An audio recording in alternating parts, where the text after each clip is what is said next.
Strong U.S. economic growth this year, but look for that growth to slow down next year. Let's find out why. We're joined by our guest, Joachim Fels. He is Global Economic Advisor at PIMCO, and he's attending our Reuters Global Investment Outlook Summit. Thanks a lot for joining us.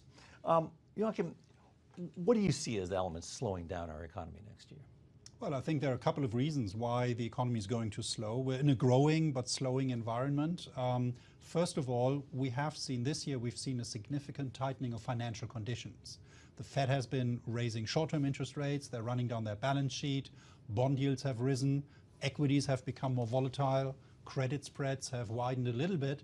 And the dollar has appreciated significantly. So if you take this all together, it's a tightening of financial conditions that will slow the economy with the usual time lags.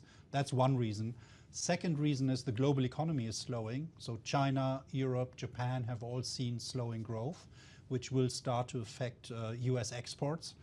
And then the third reason is that while fiscal policy will still be stimulative next year, it'll be less so than this year. So the fiscal stimulus is fading. We're running out. Where do you see growth in terms of the GDP rate? Well, it's still pretty decent, still above trend, so somewhere in the 2 to 2.5% range. You know, potential output growth is probably only a little bit less than 2%. So it's still good, but it's down from the close to 3% that we've seen this year. You mentioned China, but what about the trade war impact? Yeah, well, so far there's a lot of talk about trade war, but nothing much has actually happened.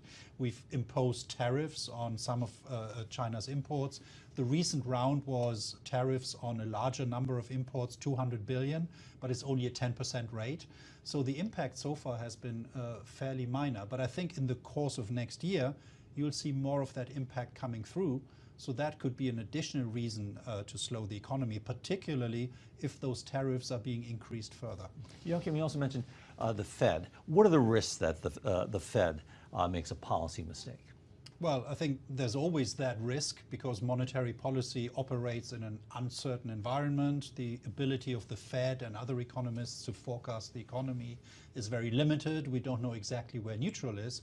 So I think I see two risks, and the Fed is trying to balance these two risks. The first one is the risk of overheating, right? If they move too slowly, if they pause too early, there's a risk that inflation finally starts to accelerate.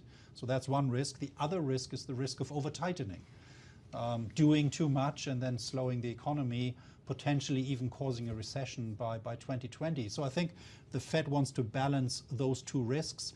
My guess is that after 2 to 3 more rate hikes, so say when they get to close to or to 3% Fed funds rate, they will probably pause because they do not want to over-tighten. And should the Fed pause at this point, or should it be later, as you point? Well, I think it's probably still a bit too early. On most measures, including our own, policy is still slightly stimulative. Fiscal policy, as we discussed earlier, is also still supportive. So I think it makes sense for the Fed to keep going.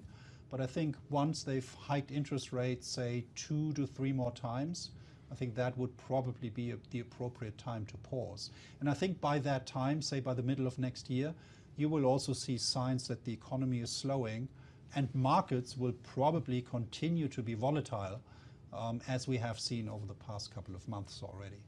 And when do you see a recession coming?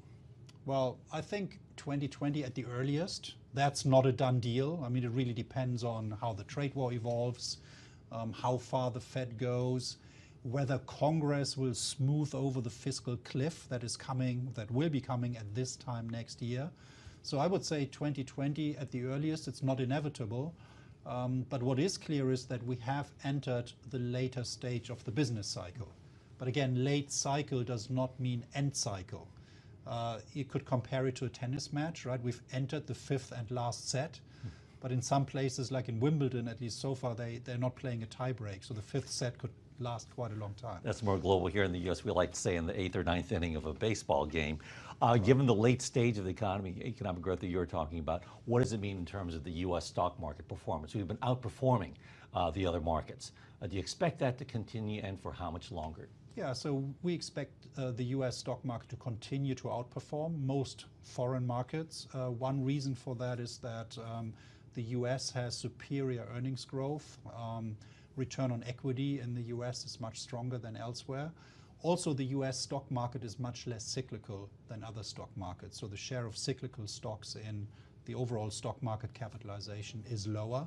That's why we would expect US stocks to continue to outperform the rest of the world.